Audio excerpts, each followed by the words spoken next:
Welcome, everyone. Welcome to tonight's public lecture series on agroecology and the transition to sustainable food systems. Welcome to the students that are actually here present in the lecture hall.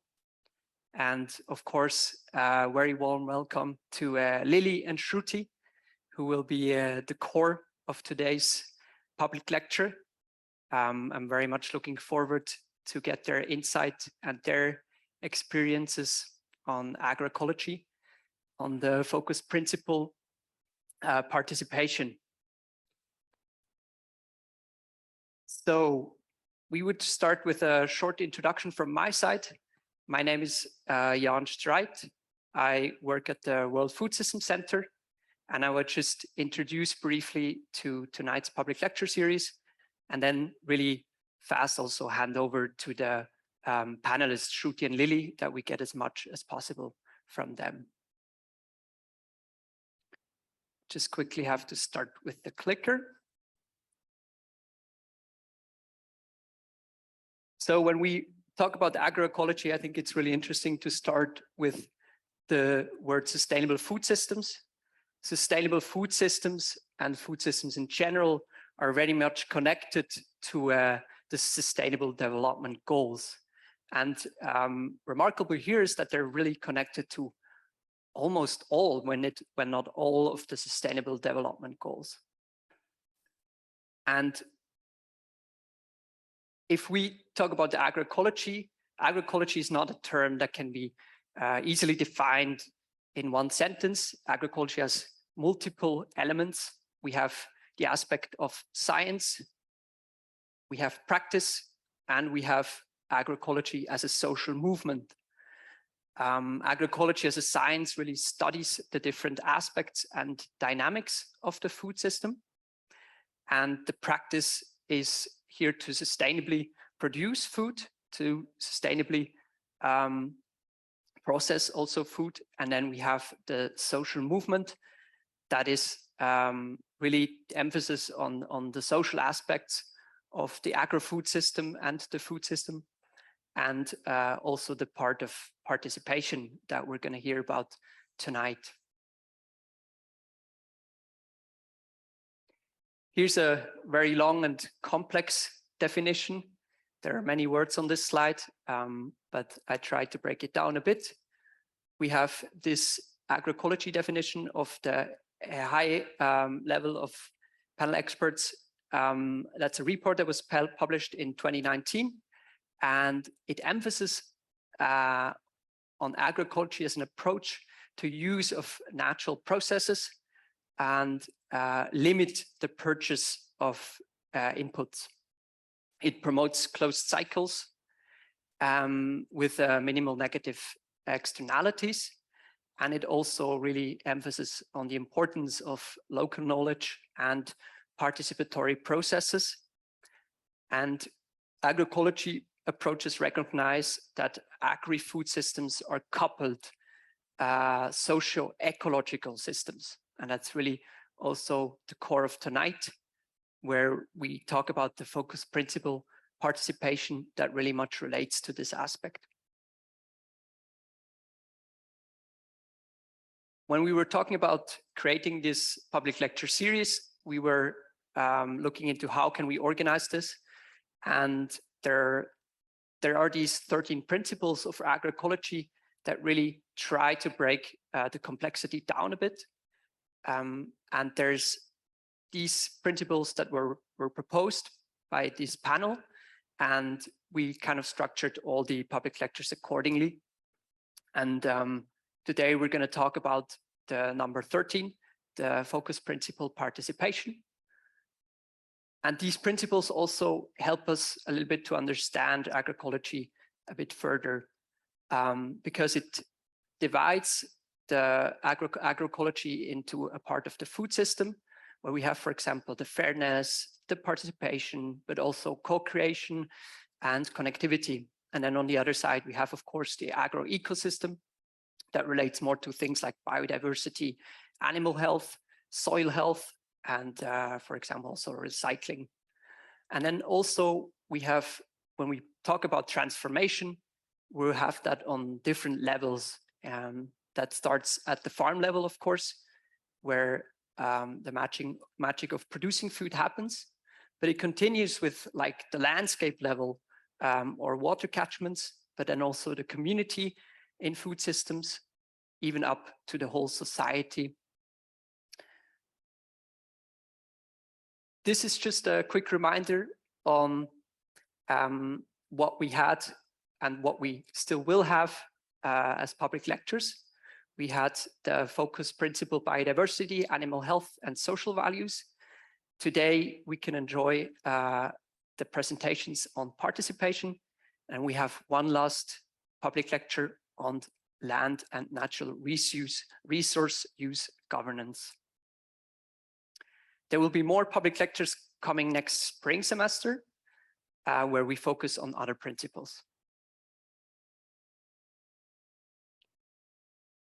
Again, a couple of words to the format of the mini-series.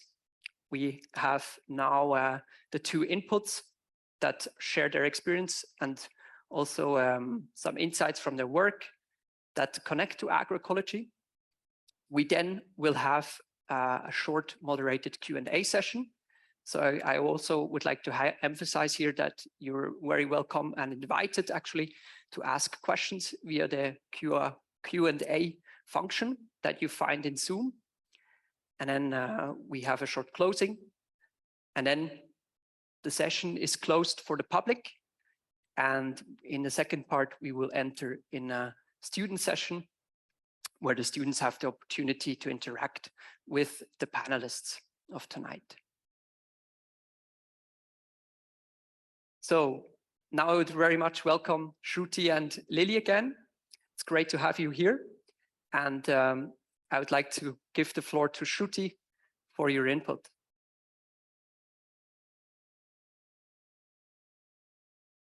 All right. Well, yeah, thank you so much, Jan. Good evening, everyone. Thanks for joining. And thank you to the World Food Systems Center for organizing once again what I think is a really great series on agroecology. I've been following the lectures myself, and I'm now really looking forward to sharing with you my perspective on the principle of participation in the role of participation in moving towards sustainable food systems. So I'll just start off by saying a few words about myself. My name is Shruti Patel. I'm a senior lecturer at the Nadal Center for Development and Cooperation here at ETH, and I teach on topics related to food security, nutrition, and behavior change. But I come to the field of education and academia from practice. So before joining ETH last year, I worked for the BioVision Foundation as a program officer, mainly on agroecological technologies and their adoption in East Africa.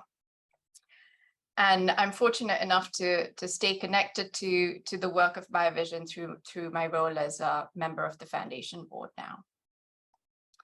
So yeah, I will just start with my presentation, and let me share my screen.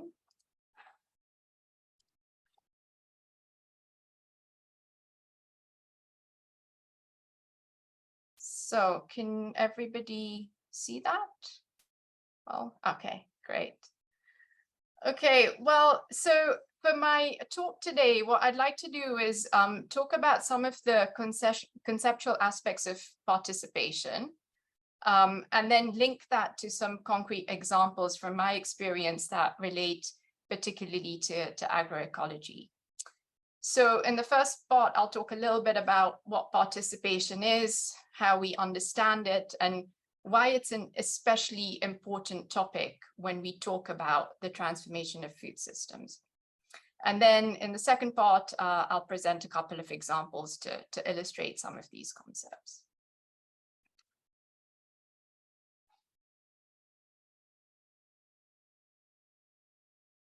So what do we actually mean by the word participation? I think it's become almost a bit of a buzzword, and we hear it all the time.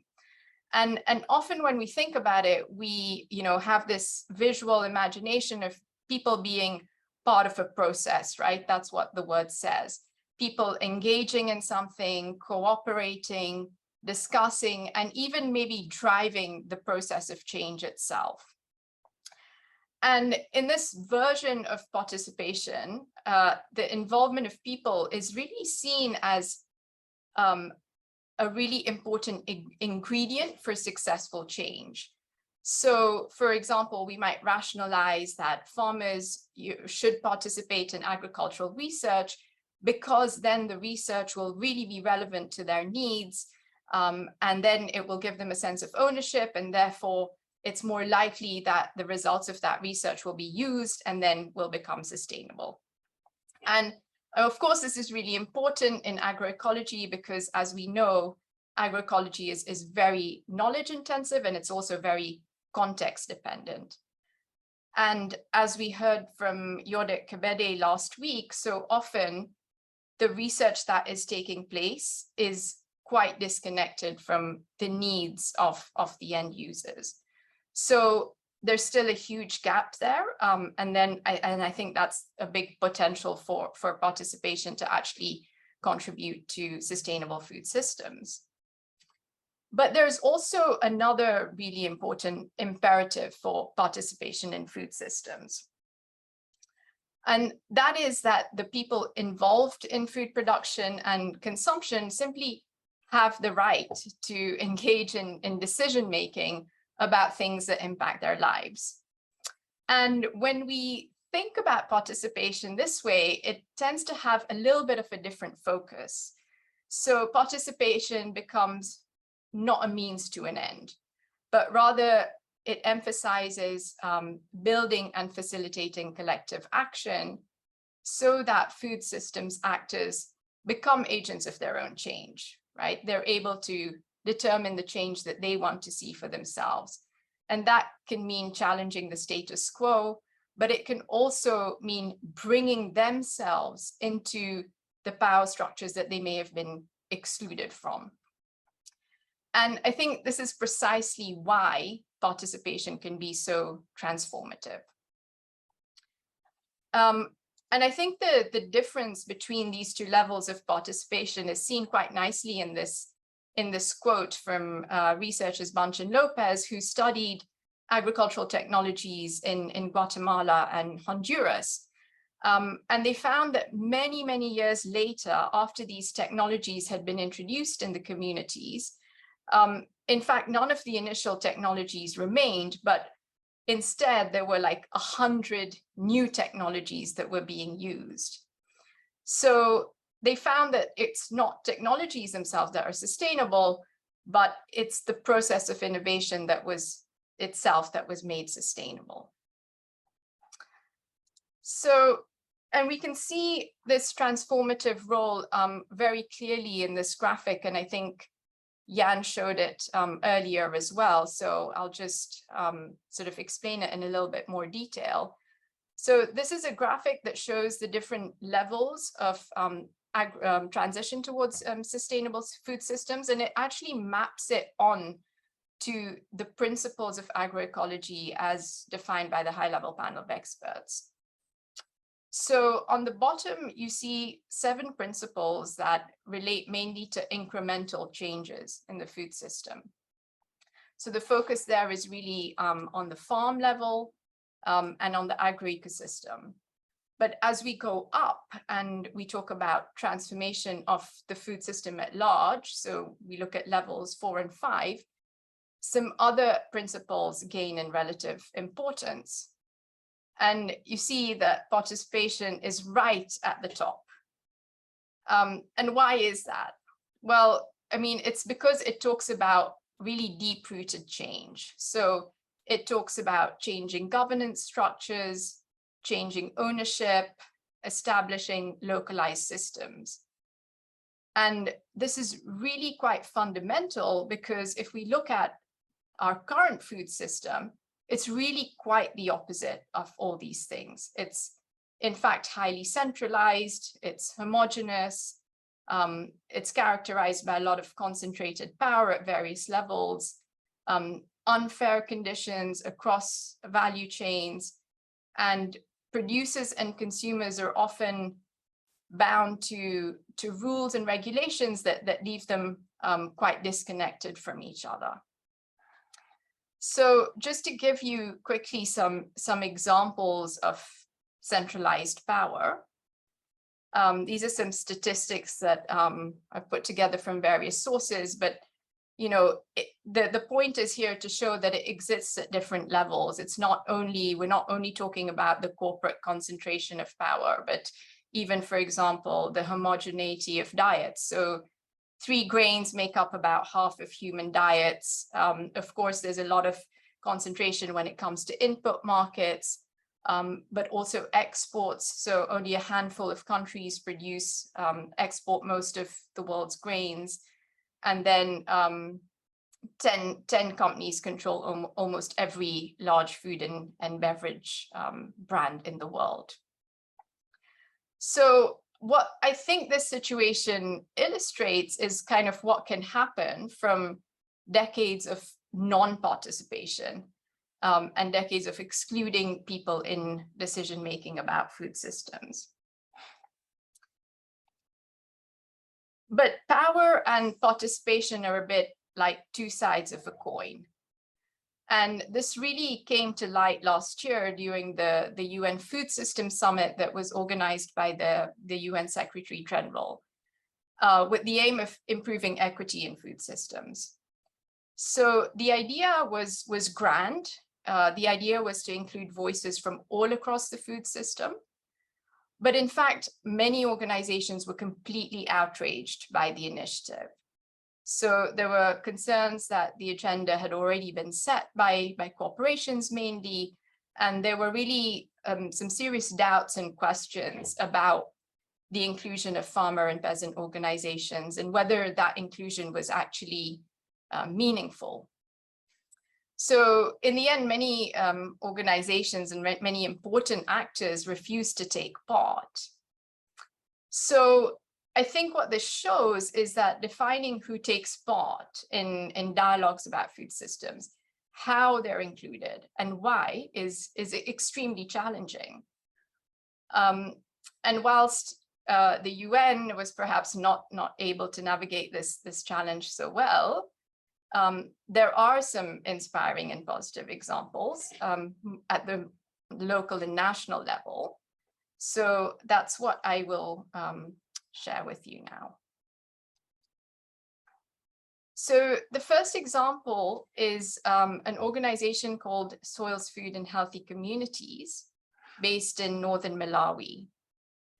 And it has, over the years, developed a really fascinating participatory integrated curriculum for educating communities on agroecology, but also on other related issues. And I got to know about this through my work at BioVision, which is funding a farmer training center for this organization. And I think what the curriculum does is provide some insights on what it actually takes to build a meaningful participatory process.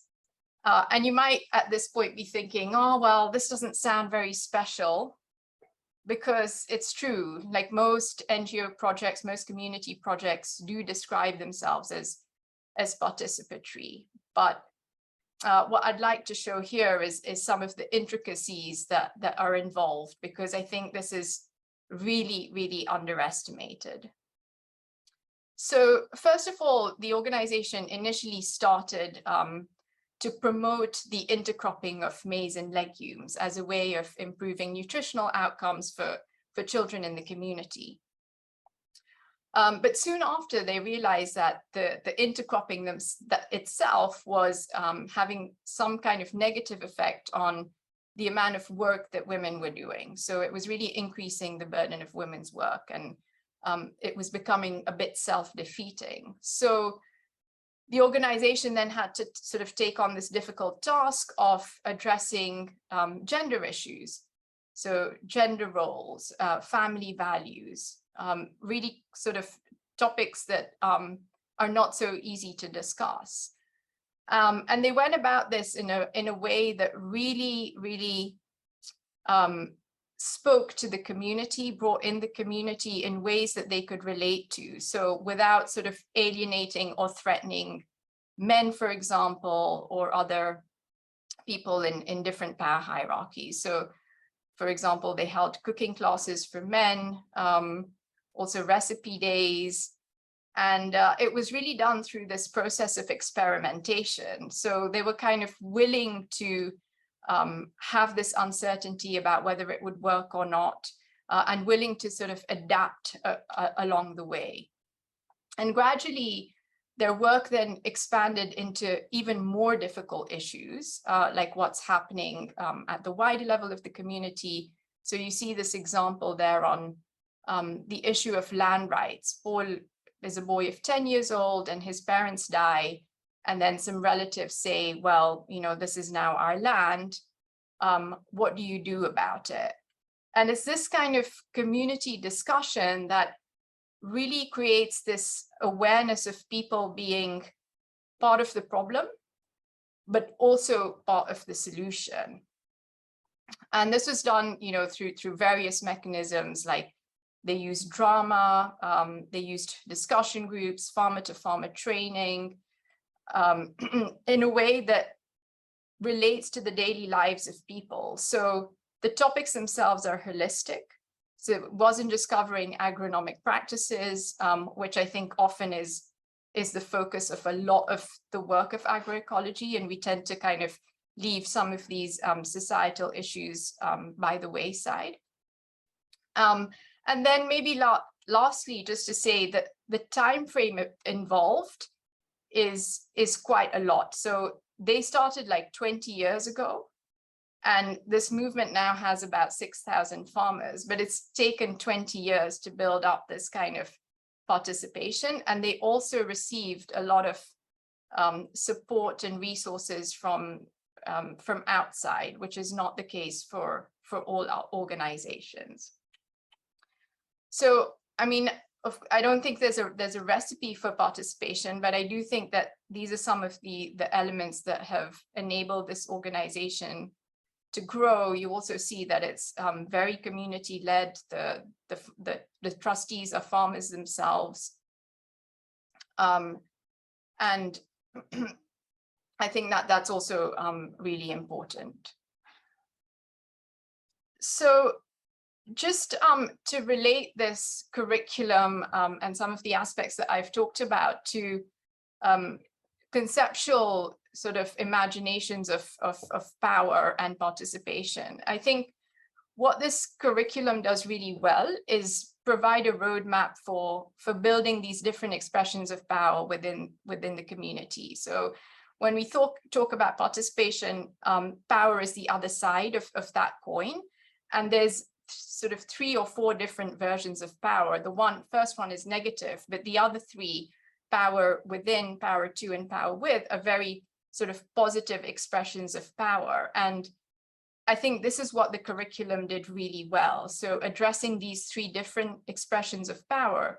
So power within, women were being able to negotiate their roles and responsibilities with husbands and in-laws.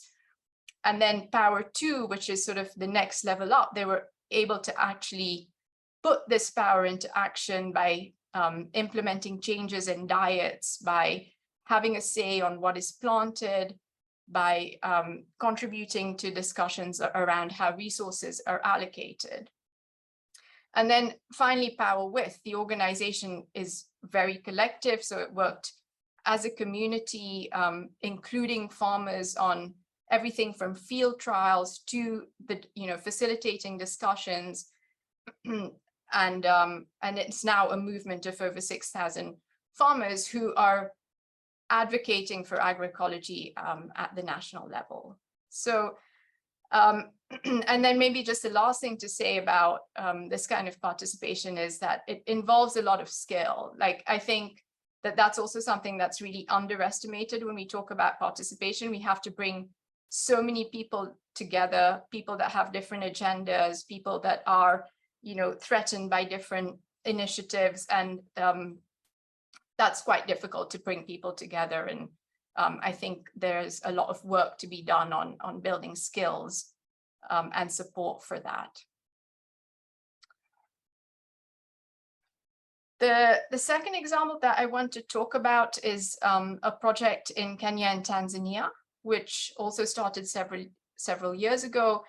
And the idea was sharing information with farmers on agroecological technologies and practices. So the project uses different media platforms to communicate with farmers across the country.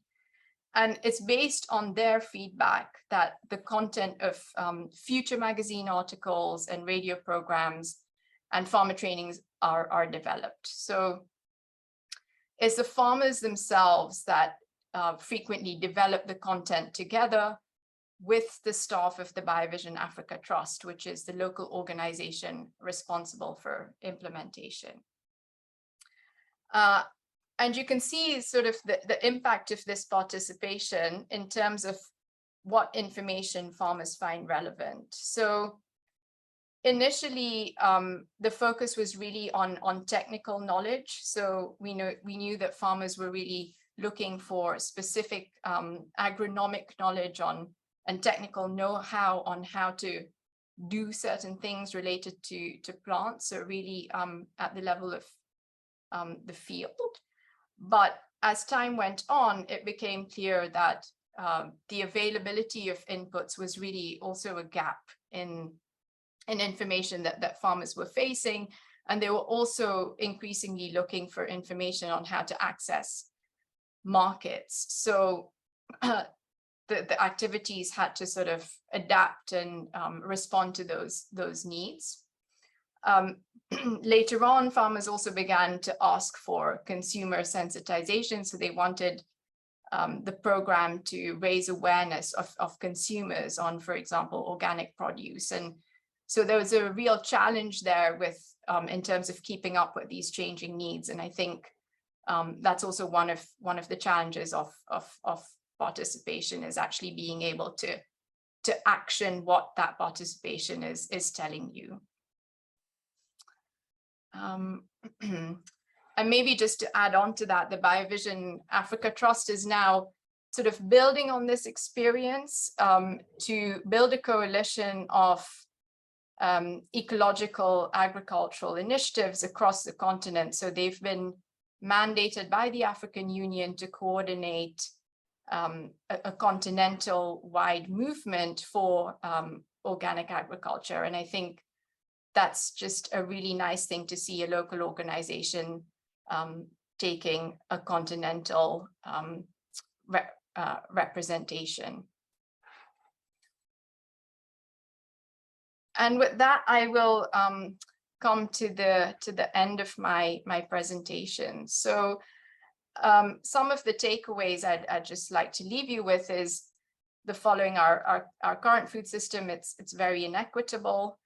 And participation is a spectrum. So we can rebalance the system by including people that have been excluded.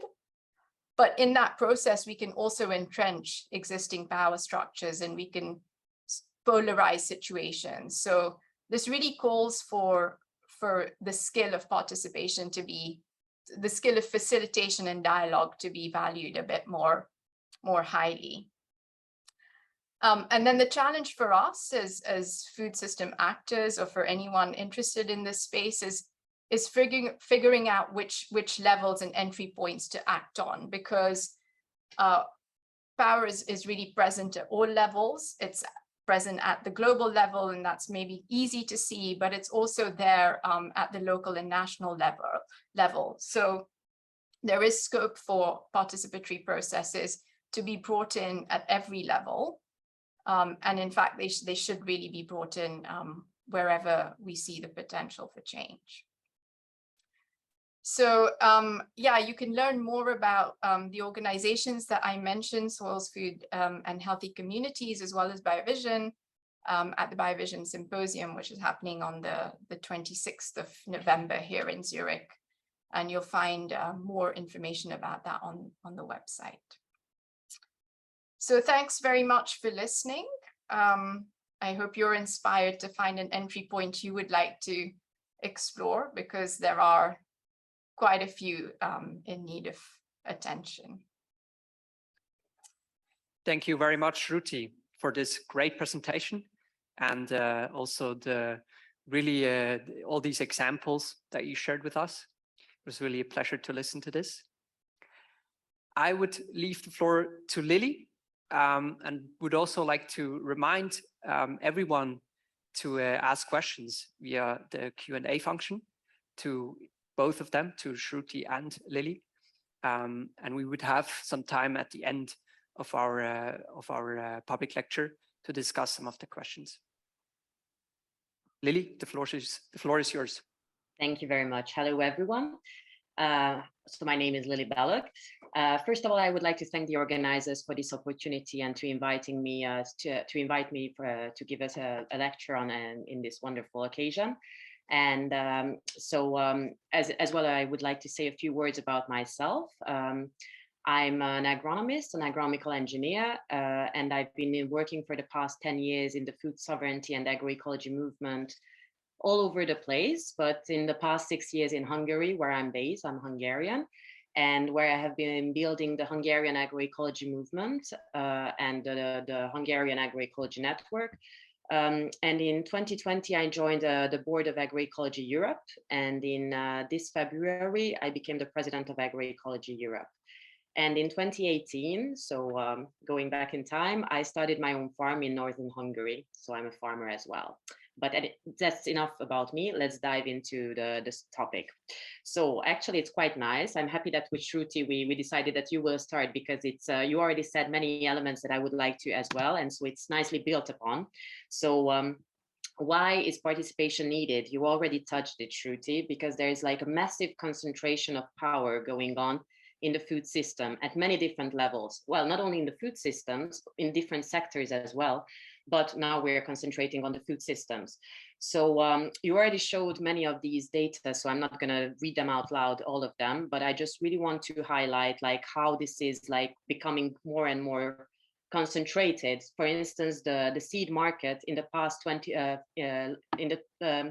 years ago, there were 10 companies controlling 40% of the global seed market, while now only 2 companies are controlling 40%. So you have already heard this number, but to really see that like it's really getting narrower and narrower, or but it's also as well in the trade. So as you said as well, Shruti, that 4 companies are controlling more than 75% of the global trade on grains.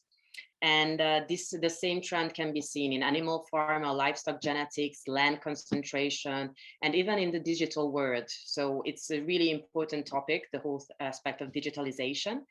But as today this is not the main focus and our time is very limited, I would only advise you to take a look at the etc. group Food Barons. You can find it below. Publication that they may recently published a month ago, and where you can read more about these power concentrations. And why is this bad? Because I mean, yeah, as Shruti already mentioned, so it's really creating distortions in the sphere that are those people who are affected mostly by these policies and trends are not part of the discussion, but these discussions are mainly dominated by these huge corporations who are controlling already the markets. And the problem is that high on their agenda, it's not the aim of the health of the planet and the people, the good of the planet and the people, but to maximize profit and not to tackle the many challenges that humanity is facing, like climate change, loss of biodiversity, health-related issues, malnutrition, hunger, and pollution, and so on. So we can really sense that there is a really strong need for a radical transformation of our food system. But this transformation has to be participative in a sense, because it's a very complex food system, as we all know, and and we need to include all the actors who are involved. And in order to make this inclusive, we really don't have to forget about the most marginalized people who are usually left out of these discussions and conversations. For instance, the small-scale food producers who are providing most of the food that we're consuming, the youth, the women, the indigenous people, the pastoralists, etc. So it's really important to have them as well at the table and for these discussions. And you already touched the word as well about the right, and that's and I'm really happy you said so as well, Shruti. So I would only like to bring in the concept of food sovereignty, which is the right of people to determine to healthy and culturally appropriate food produced through ecologically sound and sustainable methods, and their right to define their own food and agriculture systems. It puts the aspirations and needs of those who produce, distribute, and consume food at the heart of the food systems and policies, rather than the demands of markets and corporations. So basically, all of the opposite what I was describing in the first few minutes. And this concept has been born at the end of in 1996 by La Via Campesina and other social movements in reaction of these concentration of power that was already rising, which has, as I was telling you, like it's even worse now, and as well for the different free trade agreements that were agreed upon. And in the past 10 years, the food sovereignty movement has been advocating that the way to reach food sovereignty is through agroecology. And why? Now we will only look at the aspect of the participativeness of agroecology, which is participatory by nature. As Jan has already mentioned at the beginning, when we're talking about agroecology, we're talking about agroecology as a science, as a set of practice, and as a social movement. So I brought to you a few examples to really showcase like how agroecology is participatory. But of course, like these are only a few, and there are thousands that could be there. But this is only to give you an insight of it. So let's start with the research. This as well has been already touched by Shruti, that there are participatory research methodologies which are really creating and generating vital ideas and systemic solutions that can really drive a transformative change. However, now mostly the research is dominated by the conventional research methods, which is basically that the researcher in their own community, the researchers in their own community think about like, okay, what would be interesting to research about, or they receive like a request from a company to, it would be good to that you look into it. And very, very occasionally, they consult the target group that they're going to do the research about. And as Shruti was as well saying, then the information or the result of the research very occasionally and very rarely gets back to the target group and is used for the common good or for the change of the local community and their empowerment. While in participatory action research, it's the opposite. Since the beginning, they are involved. So even the research questions are co-defined together, as well as looking at like what would be interesting for the community itself. And therefore, it has a much bigger impact because it's very relevant for them, what the research is about, and they are following the whole process. So most of the time, it really creates, as I was saying a few seconds ago, it really creates a potential for change and really drives a change and empowers the local community. If you look at education, we have wonderful examples of peer-to-peer, farmer-to-farmer, or campesino a campesino learning and learning groups that I guess most of you have heard about, which are wonderful places where farmers are sharing knowledge, co-creating knowledge together, giving each other support. So yet again, it's empowering the farming community, and it doesn't come like as a top-down approach, but it's really a sharing and creation of trust. And one of the most fantastic examples, I guess, for this, which really shows as well the transformative power of these farmer-to-farmer networks, is Andhra Pradesh in India, where in 4 years, like they have been doing it for 18 years now, but in the past 4 years, they managed to multiply it 17 times the number of farmers that are involved in their and they call it the natural farming program. So in 4 years ago, they were only 40,000, and now they are only 40,000, like it's already huge, but now they are like more than 750,000. So it's wonderful. And the key of that was women, and it still is, like many different ones, but the central element were women self-helping groups. And I think it really shows like how it can be really empowering as well, like the feminist side of agroecology, how like through empowerment of women, we can like really drive a change and like widespread the knowledge about farming practices. And as for the practice and movement side, I brought you the example of the participatory guarantee systems that you might be familiar as well. But for those who are not yet, so basically the difference between a third-party certification system, and the difference is that there's not only that in a third-party certification system, you have the farmer, you have the consumer, and then you have the third-party certification who gives the certification. And mostly these structures are not so available for small-scale food producer because it's usually very much too expensive for them, or too much administration, or just too much of a hassle.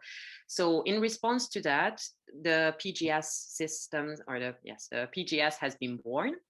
Or have been born in different places. And here the idea is that the farmers, the consumers, and other local stakeholders are forming this guarantee system. They themselves establish the criterias according to what they're assessing the food producers' way of producing food, and it's a self-helping group. And it is built on trust, social networks, and as well of co-creation of knowledge and of learning together. So it's yet again an empowering of a community. But then we can go to a different scale. So I brought you the example of the Good Food Plan for Bristol that was established in 2011. And it involved like bringing together different stakeholders of, as I was saying, multiple actors are involved in the food system. And in Bristol, that's what they did, like so health experts, farmers, nutritionists, etc.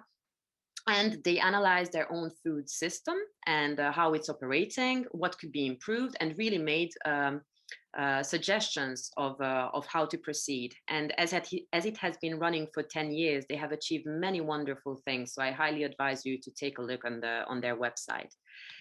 But we can take it even further. So not only on like on a city level, but like, for instance, on the European Union level, as IPES Food and other civil society organizations and campaign groups have been proposing a common food policy for Europe. And here, basically, it's bringing together the various sectors of policies that are affecting food production, processing, distribution, and consumption, and refocusing all actions on the transition to sustainability. And they published a report about this in 2019, where they really highlighted the different conflicting policies that exist in the food system, but as well the new synergies the potential synergies that could be born between these different policies that are affecting our food system. They also mapped out a new governance structure in order to really carry all these out. But the most important, and why I brought this in, it's because they really co-created a vision for a food policy reform with together with 400 different actors: farmer, social, civil society activists, researchers, decision makers, policymakers, and food entrepreneurs. So it was really a co-creation of a common vision.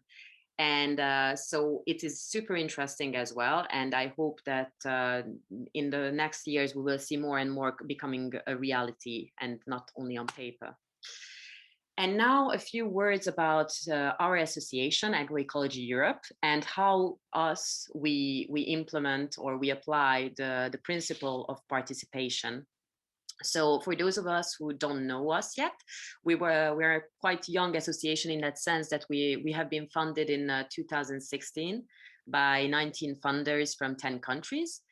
And it has been born in order to promote agroecology in Europe and beyond by doing the different activities like advocacy, awareness raising, and most importantly, to create a platform where the different actors in agroecology present in Europe and internationally can interact and share knowledge and to become a think tank, basically. Nowadays, we have more than 300 members from all over Europe and beyond. And we have very various members as well in our board. We have farmers, we have civil society organization members, we have researchers, professors, etc. And a few words about our different activities and how we try to make them more participatory. So we regularly organize different workshops and webinars and farm visits as well for policymakers, for farmers, and for the wide public. And we tend as well to do this in different languages. So not only in English, because I guess as well, well, not I guess, but this is the reality that the language is most of the time a barrier. And we have to really harvest this wonderful opportunity that there are so many, and this richness, this diversity that we have. So we are as well proposing webinars in different languages and trying to translate as well our publications into different languages so it's accessible for those people who cannot speak English. We are as well, of course, doing advocacy work, as I was saying, by doing press position papers, open letters, participating in public consultations, and having direct contact with different public institutions about agroecology. We're as well participating in European and international projects where we are promoting agroecology and bringing all these different elements of agroecology and trying to keep it really to the true nature of agroecology in these. And last but not least, we organize every 2 years the Agroecology Europe Forum, which is a physical place where people can meet and share and really inspire each other and cross-pollinate ideas about agroecology in Europe and beyond. And so this is an open event. It's, of course, it's a wonderful occasion for our members to meet in person, but it's as well an opportunity as well to discover agroecology and to get to know different people from all over Europe. And a little bit about our structure. So as I said, like we have 300 members who meet at least once a year at the General Assembly, where the general strategy of the association is decided. And these members, every 5 years, there's an election where they can propose themselves to become board members. And if they're elected, they become one of the 15 board members who are responsible for supporting the staff in the implementation of the strategy of the association. And between these 15 board members, they elect the executive committee, who is really responsible for guaranteeing that all the activities of the association are in line with the vision of the association. But we also have an extra structure, which are the working groups, which have been born as a need from the members to really create like different task force on important topics that are relevant for them. So we have 4 working groups for the moment. So we have the education and training working group, we have the biodiversity working group, the one on youth, and the one which has recently been created is the gender working group. And these are open to all our members, so feel free to become a member and join us. And I would like to talk more about as a concrete example of our youth network, which is came from the youth working group, but now it became a little bit more independent and more active. Indeed, only in the WhatsApp group there are 86 people in it, but on the mailing list that's even more than 100 or 2. And they have been highly active in the past years. It was needed, though, to have like a concrete project where they can act together. And this was the opportunity of carrying out a mapping activity of the different agroecology initiatives in Europe. in 2020, which was further deepened in recently thanks to one of the European H2020 projects that we are participating in. But as well, the Youth Network is organizing 2 participatory workshops. One has happened last week. And one is going to happen at next week. Oh no, this week actually. Sorry, it's the 22nd of October. So, and this yet again, the topics that they were arise by the youth that they really wanted to do on these 2 topics, and it was organized by the youth, of course, with the support of the staff and the board. But most importantly, the biggest achievement of this working group is the youth forum, the first youth forum that we organize together. It was organized mainly by the Youth Network, with, of course, the support of our staff and the board members, together with 2 other youth organizations, Sillage and the RIFA. And it was less than a month ago in Rambouillet in France. And the wonderful, besides, of course, that it's lovely to have a diversity of people who are farmers, students, researchers, young professionals, and speaking and having plenty of nice energy, was that it really came out with a concrete action, a manifesto, which will be soon available on our website. So I highly advise you as well to take a look at it, and hopefully it will be up in a week or 2. And where we really formulated concrete political demands centering on the youth. So this is all I would like to say for now, and I'm looking forward for your questions, and feel free to get in touch with us. You have my and my colleagues' email address below. Thank you very much for your attention. Thank you very much, Lily, for this presentation, and also your examples and your work. It's very, very interesting to listen to this. We have 2 questions in the chat. One very specific, that is to Shruti. I would say we start with that. And there's a second one that's a bit broader, but I guess it's also possible to narrow it down to participation even. So Shruti, there's a question that you mentioned the SFHC project in Malawi, and that it took 20 years to establish it in this way. And the question is, did you recognize facilitators on the way that can accelerate those participatory processes? Yeah, so I think that's a great question. I think there were definitely some very sort of critical people there, one of which was Esther Lupafia, who I think I mentioned, and she was actually a nurse at the hospital that was really taking in kids who were suffering from malnutrition. And you know, she, just like from her experience in the hospital, she was very motivated to actually do something about the nutritional status of kids before they actually got there. So she was sort of the person that maybe initiated it and really was there on the ground. But there was also, you know, she also had a lot of support from a researcher called Rachel Besner-Kerr in the US, who had initially sort of gone there to do research on agronomy. And together they sort of started this this process of involving the community in agronomic practices, and then also looking at gender roles. And then some other women also joined. So Anita Chataya, for example, she became very active in sort of mobilizing other members of the community. And I think it kind of like slowly basically gathered momentum from there.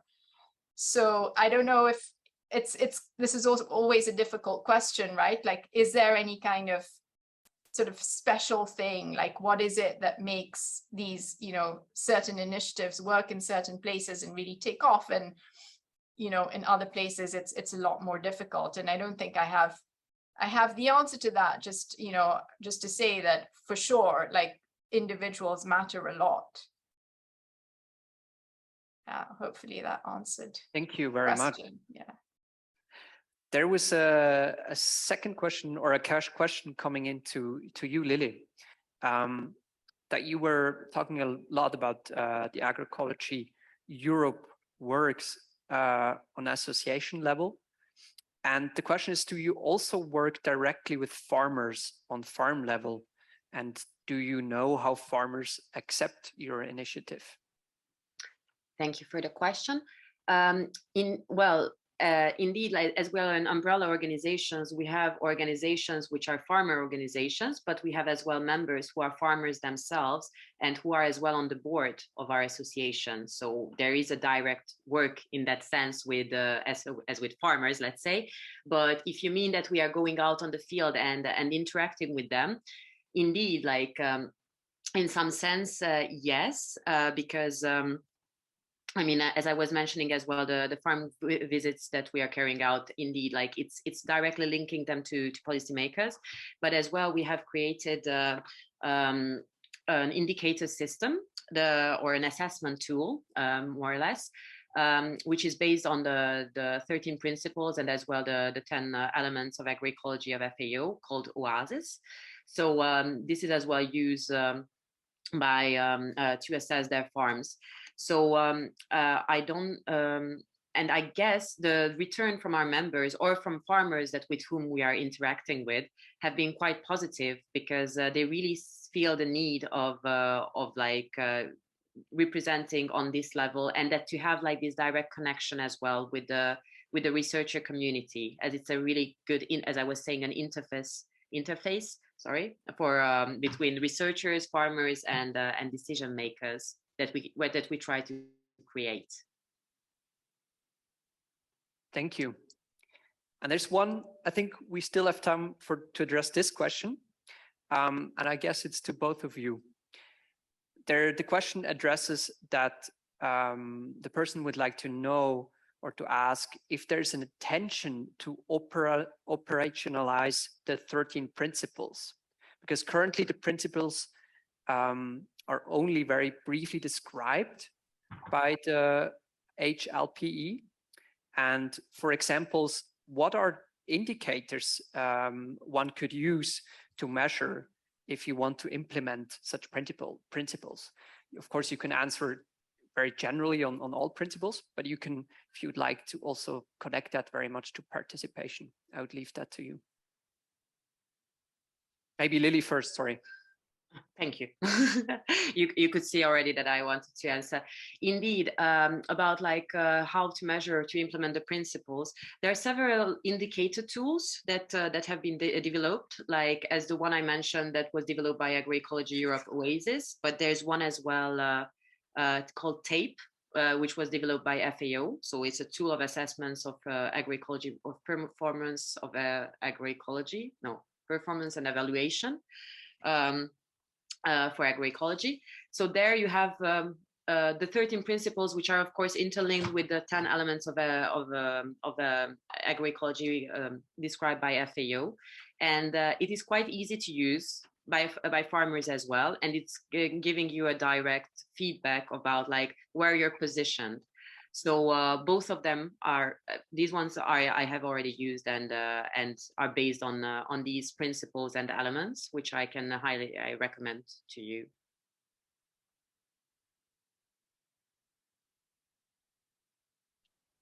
Thank you. Shruti, do you want to add something here?